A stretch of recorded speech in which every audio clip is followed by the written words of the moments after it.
Hello welcome back to another blog guys. સવારે જલ્દી ઉઠીને 1-1.5 કલાકનું વાંચવાનું સેશન લીધું. એના પછી હજી ઊંઘ આવતી તો થોડી વાર સૂઈ ગયો. 12 વાગે ઉઠીને તન્વીને મૂકીને વોલમાર્ટ ગયો એસેન્શિયલ વસ્તુઓ લાવવા માટે. આવીને બ્રેકફાસ્ટ કર્યો. બ્રેકફાસ્ટ કર્યા પછી મેં 2.5-3 કલાકનું આજે ફરી વાંચવાનું સેશન લીધું. બિકોઝ આજે હું ઘરે હતો, ભલે મંડે હતો બટ મારી જોબ સ્ટાર્ટ થઈ હતી ટ્યુઝડેથી આ વીકથી.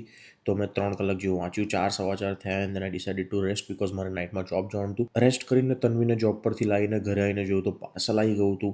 મિત્રો, તમને ખબર જ છે કે નવરાત્રી ચાલે છે, એના માટે પાર્સલમાં ચણિયા ચોળી અને કુર્તો આવ્યો હતો અને બધી બહુ વસ્તુ આવી હતી ઘરેથી. અને જ્યારે હું જીવનમાં ડિસાઇડ કરું ને કે ના, હવે હું એક જ ટાઈમ ખાઈશ કે ઓછું ખાઈશ અને વજન થોડું ઘટાડીશ, ત્યાં એ ટાઈમે ખબર મારા જીવનમાં કોઈને કોઈ મીઠાઈ લાવીને મૂકી દે તો મારે માન રાખવા માટે ખાઈ લેવી પડે છે. બધું પતાવીને ડિનર કરીને, I don't know why I forgot to take the clip, but dinner કરીને હું જોબ જતાં પહેલાં ફરી મેં 1 કલાકનું વાંચવાનું સેશન લીધું.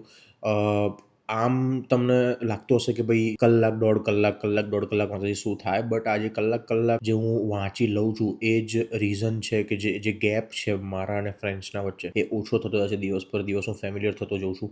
That's it for this one guys. મળીએ નેક્સ્ટ વ્લોગમાં.